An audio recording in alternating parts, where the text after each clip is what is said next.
Welcome everyone, Simon here from the Wales of Wall Street. We have a gaming or GameFi video for you guys today. Very interesting topic in the blockchain sphere. For those that don't know too much about it, we're going to some interesting statistics and as to why this is such a phenomenal opportunity in the years to come, and has been for the last few years for sure, since its kind of ultimate release really, with the use of gaming and blockchain integrated together. Me personally, I am a gamer. To the side of me, I've got my Atari, SNES, N64, GameCube, Sega Mega Drive, you name it. I think pretty much got all of the old consoles. Downstairs, of course, the Xbox X. Never really had a PlayStation. I do have a PS1 lying around somewhere. But the ultimate thing here is that gaming through and through, but also understanding the adaptation, the evolution of gaming, more into cloud computing and things like this. I've dabbled into sort of Shadow, I think it was called, where it's just cloud-based gaming. Steam, of course, which I use occasionally for likes of Skyline. And then, of course, moving on from that is the development now of blockchain gaming. What does this mean? Why is this such a significant step in the evolution of gaming, but also an opportunity from an investment perspective and just generalized aspect of the way that gaming will move forward, the way we will use games, the way we will operate with games, and the way we will play the games as well, and earning money from them as well, which is another crazy aspect of this, right? So without further ado, let's go straight into this topic, guys. If you haven't done so already and you're new to the channel, welcome. Please do not forget to smash that subscribe button if you haven't done so already, and welcome back if you have been with us for some time. So let's go through this topic, guys. So I'm just going to use this Hedera website for now very quickly. What is GameFi? Essentially around the aspect of play to earn games. Now, I was doing a series, I think about a year or so ago, and I haven't really finished it off. I started with play to earn. So I have done a relatively simple kind of gaming video before, but so much has evolved since then. So I thought we'd refresh the mind. But yes, this to earn mechanism is really fascinating. There are so many mechanisms to this. I mean, we've got learn to earn, eat to earn, run to earn, all these things coming into play of a new tokenomics, essentially tokenization economies. This learn to earn would be very obviously topical in terms of education, building knowledge of things, being rewarded for learning things, or having your time used for having input of knowledge into yourselves. Eat to earn is very interesting. I think it's going to be very heavily orientated around sort of branding. It's going to be very good use of potential like NFTs or real world assets that brands can use out there for more engagement with consumers. But in the eat to earn aspect, it could be related heavily around sort of healthy eating, for example. We're going into too much of the theory behind this because it's another topic in itself, and perhaps one I should finish off in that particular video that we were starting the series of a year or so ago that I mentioned. But the general scheme of this, in the sense of in a few years' time, when we do have our full digital wallets applications with the CBDCs and things like this, you'll be rewarded for eating well, drinking well. And if you're not, then you could be hammered harder on sugary items and things like this, which is kind of already in development really with sugar tax and stuff like that. But it'd be more appropriate in the sense that you're being incentivized by tokens basically that you can then convert into fiat currency or utilize for assets in other capacities, which we'll go into a bit more detail in a second. But yes, there's a whole list now of these to earn mechanisms. And one of the huge ones is this play to earn aspect. So I just want to give you a bit of a idea of what this to earn aspect is. But in the gaming sphere, it's relatively straightforward. So in the argument sense of around 2021, if you remember the last bull run, there were two significant narratives in my opinion. The NFTs craze, so a lot of artworks, a lot of in-game items, which we'll go into in a second because the technology aspect of this is absolutely phenomenal. And it was that gaming aspect as well that drove that market out forwards, in my opinion. And it was absolutely flying out the gates aspect of the market values that came about. Gaming became this huge topic, and so did NFTs, but it was very much misunderstood. Like NFTs were shown as like pictures or characters. There was no kind of like utility to it. And I think this will not only develop, but people have a better understanding of that concept. And I always said in a video recently about NFTs in general that we need to move away from that name. That is what it is, but what we will use will not be terminologies like that. We will just be using them. We will be playing with them, whatever. That concept of real world assets is kind of taken over from that previous narrative to give it a bit more of a professional labeling and a bit more kind of trustworthiness to it as well, because obviously with NFTs there was a lot of backlash behind potential fraudulent activity. People lost a lot of money, etc., or there was just no use to them. People got excited about things that didn't have any utility. So within this gaming sphere, we have the aspect of play to earn, play to win, all these kind of things. And we're going to a conversation in a minute about the monetary value of in-game purchases, because people are like, will this actually work? And I was always kind of questioned. So I worked in blockchain gaming a couple of years ago. It's a really exciting industry. Really cool to see games being developed, utilizing launch pads, getting those networks and relationships with other gamepad launches, whether it's through Binance, KuCoin, the exchange platforms, or whether it's through companies like GameStation, which we'll talk about in more detail again in a second, because there's so many channels of opportunity to invest in. It's not just the games and the tokens within the games, it's also like the platforms. What are the blockchains being used? All of these things, we'll come to that in a minute. So the key features of GameFi here is aspect of blockchain technology, especially with the utilization of wallets and the ability for assets to go between game and game, which we'll talk about in a minute. Smart contracts, where a player earns cryptocurrencies or NFTs or assets. Smart contracts automatically reward them. NFTs, which we've kind of gone to just a minute ago, that is in the format of an in-game item or an asset or a character, and we'll pull that together with DLT in a minute because it's really interesting, and this is how I saw gaming really evolving in the future, and I'm seeing it in front of my eyes. It's absolutely incredible. The play to earn model, which was mentioned as well. This actually as well, it says letting players earn money for playing games. There's also loads of other interesting areas of like lending assets and you getting rewarded for that. So if you had like an accumulation of loads of assets that other people can't do because they either can't maybe potentially afford to earn assets in games or play the game properly, they can at least borrow and rent items to increase their abilities in the games. It's really interesting. So that's where the passive income aspect comes from as well.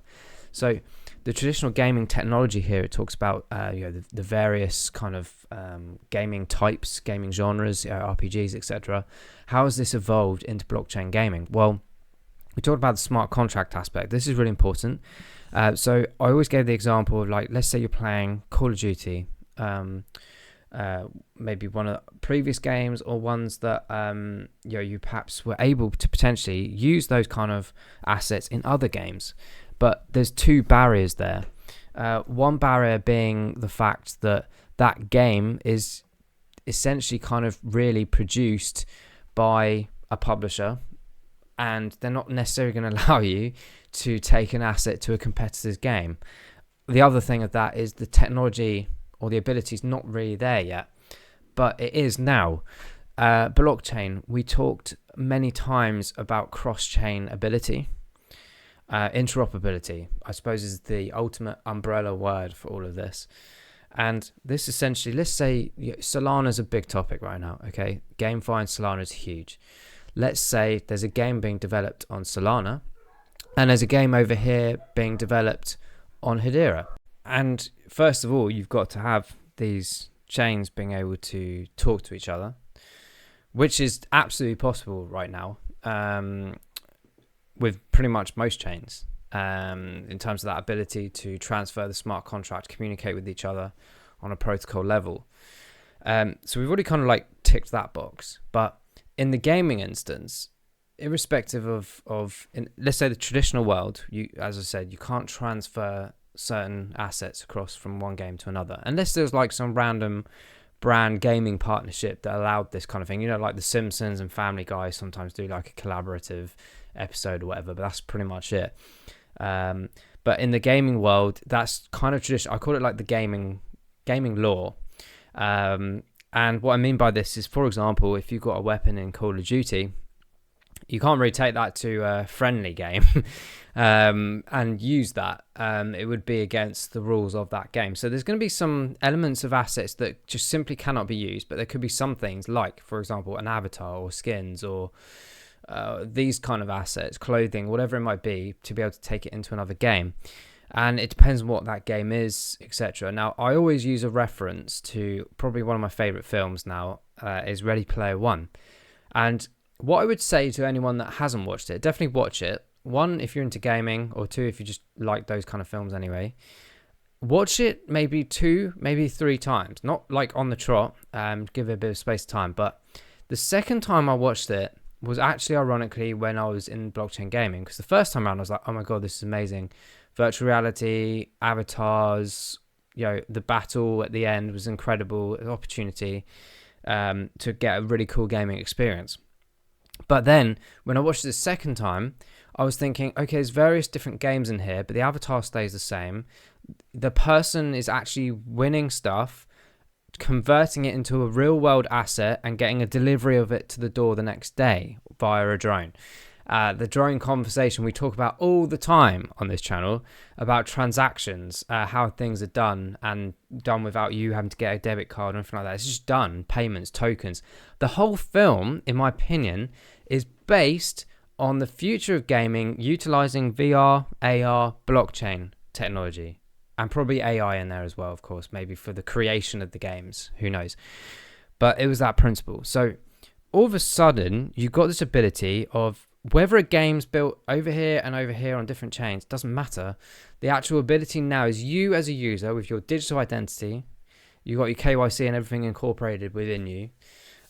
You've got an avatar, you've got a structure of you within a gaming world of which lands are being created, assets are being created, that you can now go, I've won this item, I've earned this item, or I purchased this item, and I can now take it with me to another game. Again, back to that point, I call it gaming law.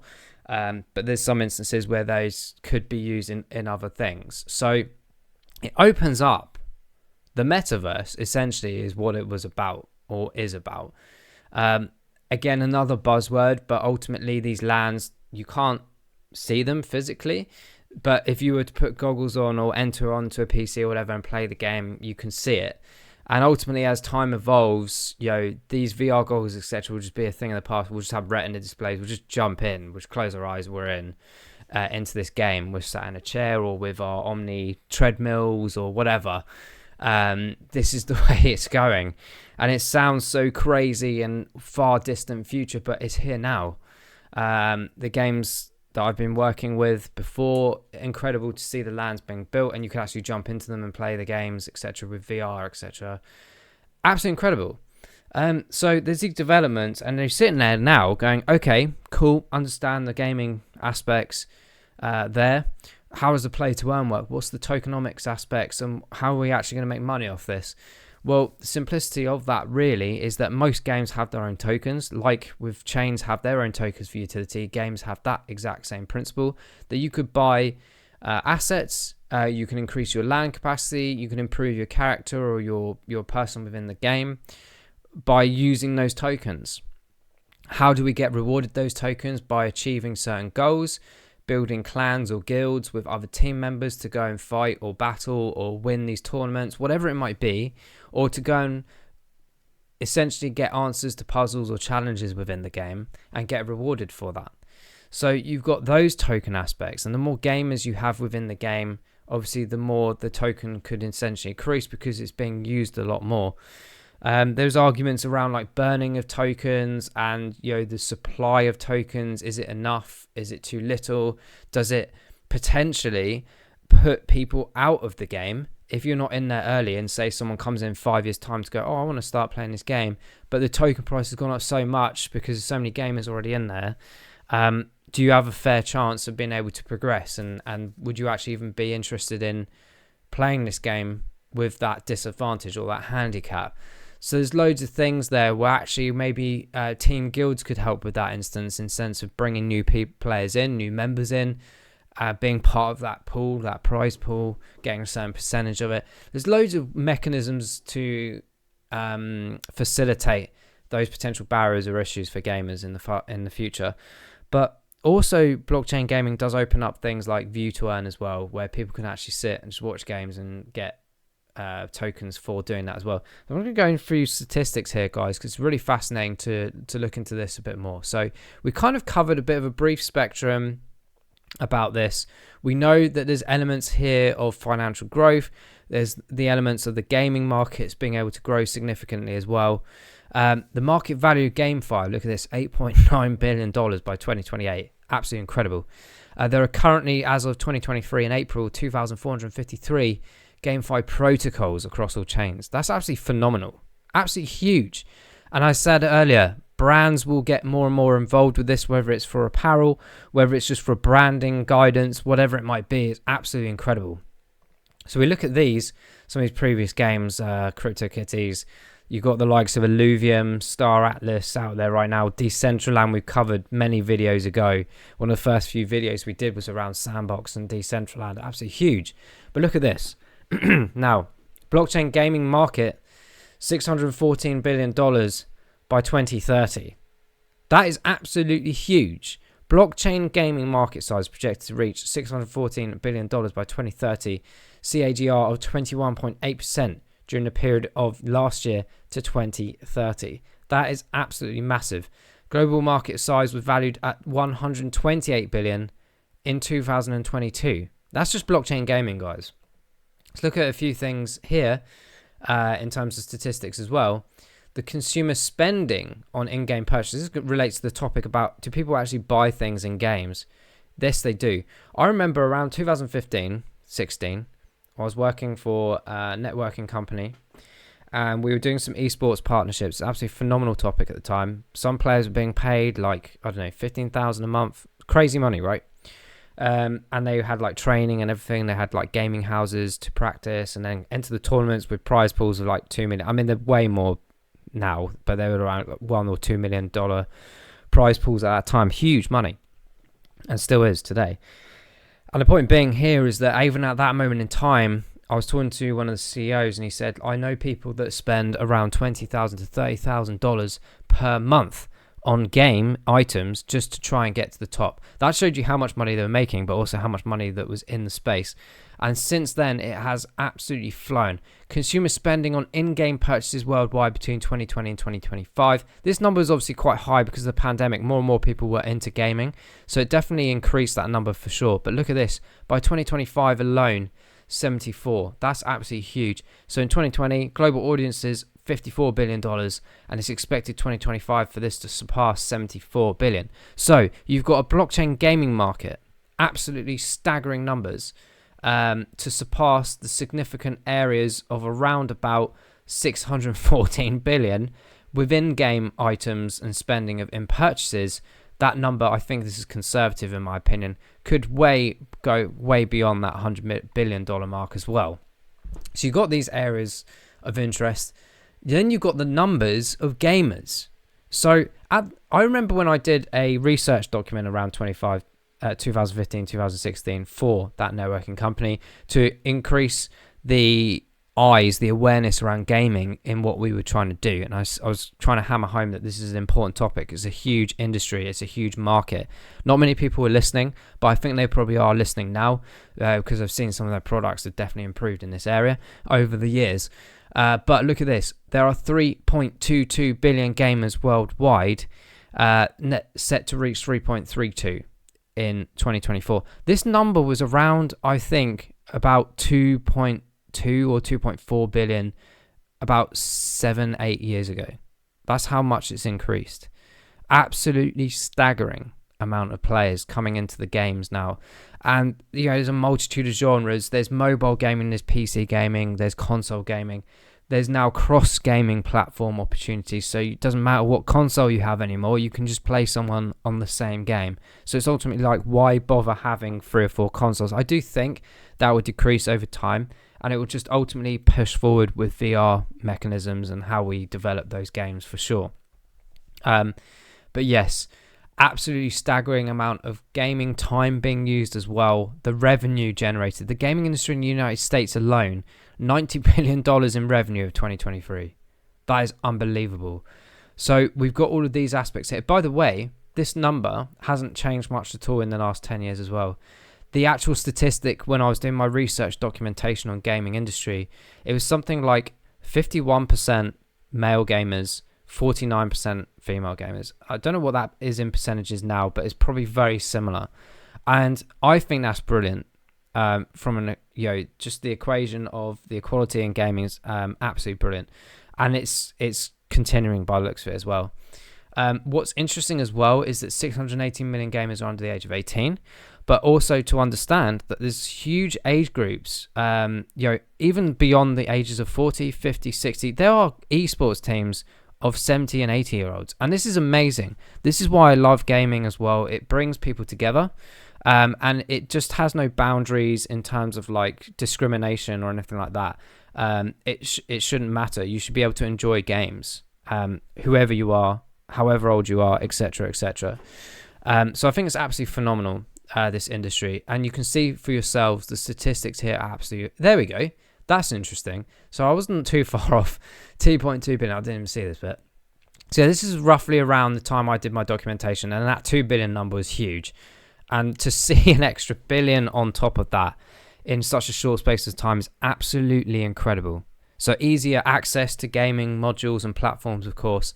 But now we've got this evolution pattern going on within the blockchain sphere as well. So it's absolutely incredible to see these further developments. And who knows what it will be in the further future towards 2030.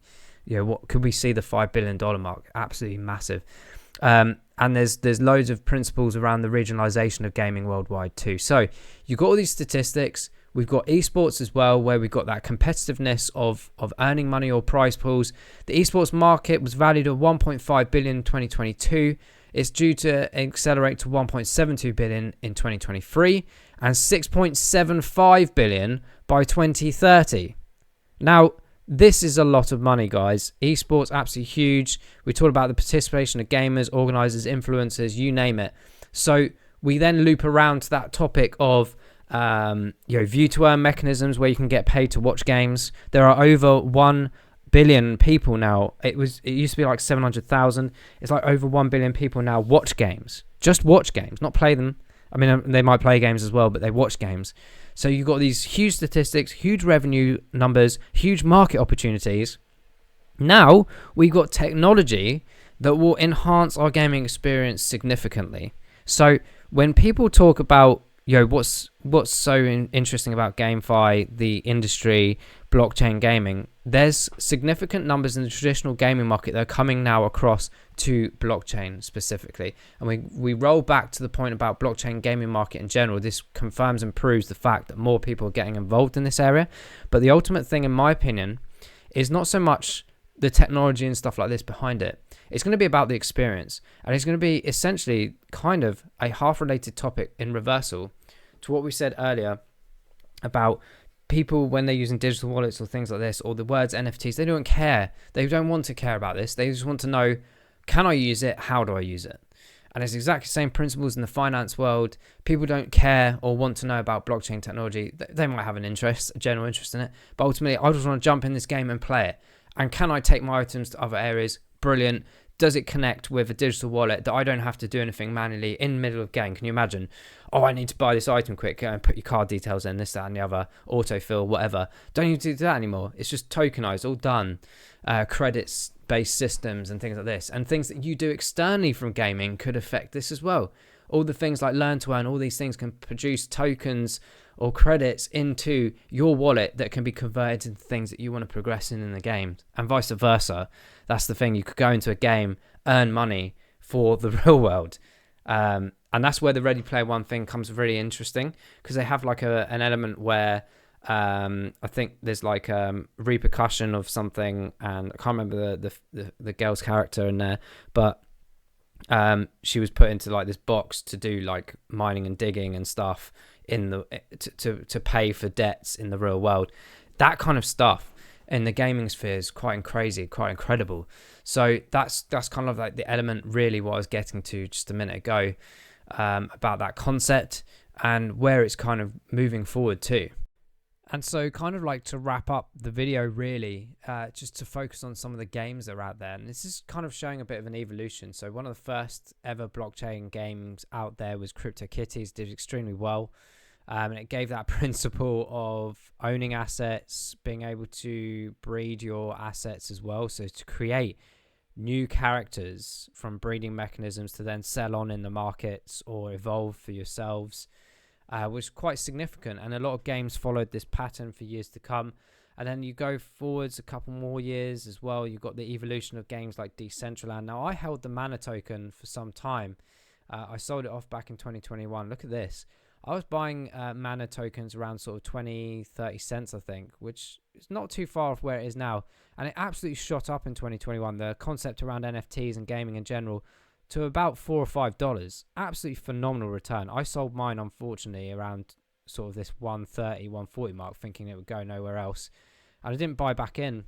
So there's some lessons learned there in the sense that we're in such an infancy of some of these markets and these gaming industries that we perhaps need to be not necessarily patient, but kind of understand the full concept really of the gaming industry and the blockchain world moving forward, because there are potential things where you can miss these opportunities. But yes, that aside, that's one prime example. I'm using CoinMarketCap here under the gaming category. Use that with a pinch of salt because, for example, you can't see Solana on here. And that's obviously one of the huge ones in GameFi right now. But I'm not quite sure what equates this to do this. But it might be that some of these are dedicated specifically to gaming in general, which most of these are. So you've got a bit of a mix of chains and games on here as well. But yes, Decentraland was one of the big evolutions. This was very heavily orientated around you having an avatar, walking around a world. You could build your own lands. A lot of games and brands, artists got involved. I watched in Decentraland. I watched Deadmau5 concert. I think it was about 2 years ago now, which was really interesting. But it's that principle that it opens up to the real world to pull in, and the metaverse was kind of having a bit more of a meaning. It's still way off in my opinion. If I look again to the consoles to my left hand side here in this office, the games like in the cartridge holder right now is Super Mario World. How cool that was. And then the evolution to the games like GoldenEye, and then on to Mass Effect, all the evolution of gaming and that principle. You could argue that the graphics and stuff aren't amazing on here, but it's the principle. The foundation is there. The foundation to earn money, to play a game in the blockchain sphere is there. Crypto assets involvement is there. So we've got the platform to then push forward. And you're going to be utilizing things like game launch pads such as GameStation and many others if you were interested in trying to find the new upcoming games that are coming into fruition. Some will go directly to exchange and just launch through the game pads there. That's a great area to look at, finding new games to make advantage of those launch prices that happen within like a 24-48 hour period before they settle down, of course. But yes, game launch pads like this are a good example as well. This benefits the tokenomics of the launch pad tokens as well, because you usually have to hold those in staking formats to then get a percentage reward of the gaming tokens. And if you're quick enough to get those back onto an exchange or a swap exchange or a DEX or whatever, you can get good advantage of that. I've had good success with game launches. You have to be quite quick, or at least plan ahead, knowing what's happening, because sometimes the game pads finish and then like within a day they're on the exchange launches, so you have to be quick to convert them and get them sorted and ready. So it's quite fun in some ways. It's a good learning curve, but yeah, do your risk assessments, your risk management on that, and make sure you know what you're doing, or at least monitor and view some in real time first before you make those jumps to evolve your potential in gaming trading, as it were. So definitely loads of things to go for in both the existing formats of gaming. There's some really cool technological partners as well, like Engine, for example, is really cool. They like melt assets. You can like have a gaming asset, melt it, convert it to something else, not use the residual value of that. And it maybe go back to that gaming law I talked about earlier, where you've got an asset you can't use another game, but you could melt it into something that you could use in that game and still not lose that monetary value, which you hold dearly in that NFT aspect protocol in the background. But the main philosophy here on that point of NFTs is that for this really to work moving forwards, you've got the early adopters for sure still in this game. I'm still very interested in this as well. But for it to really work in the mass adoptive area, where we're talking about those billions of people, we're talking about billions of revenue coming in properly, we need to move away from the terminologies and just have that usage factor, the UX, the UI aspects nailed. People, I would say 90% people don't care how it works. They just want to know, does it work? How do I play this game, or whatever? And then the orientation around the ease of it. Can I log in? Will I get a wallet associated to me automatically? I don't have to mess about with signing ledgers and this, that, and the other. I just log in and it's done. KYC is done. My digital identity is done within the game. So I can just walk about these worlds, different games, different chains, and not have to worry about getting the debit card out or paying for this, paying for that. It's all just part of the same system. And that's where it will really work, guys. That simplicity of it. And maybe it could eradicate consoles, the individuality of these brands and consoles that we've known for years, and PC gaming platforms. It could just be simply that there is just one world and all these games are orientated around it, because it might even be forced to do so, because the amount of people, the sheer amount of people that will be coming and jumping into the space for sure. So it's a really big topic, guys. It's a huge industry, a huge market. So when we're talking about the investment perspective, absolutely huge numbers there. And there's more to come from the gaming sphere, the more evolution to come as well. And that's what makes it super exciting from my side of things. But guys, let us know in the comments below if you are invested in gaming. Have you had success in the past? What are you looking forward to the most in the future? What have you got in your mindsets? What's on your radars of gaming opportunities in the near future as well? Let us know. It's good to hear all different opinions and thoughts on this, and different things that I haven't even heard of always come about in the comments as well. So it's always good for the research perspectives as well. But guys, thank you so much for listening and watching this video. Hopefully you've enjoyed it. We'll get some more detail on some of the other concepts of token economies as well. I'll try and finish that series, because eat to earn, walk to earn, all these crazy things are part of the new initiative that I think and believe that the World Economic Forum and other institutions are trying to put on us, really, to change the way that we do things in the world, the way we respond, react to companies and brands and products, etc. So guys, thanks for watching. We'll see you in the next educational video. Take care. Bye bye.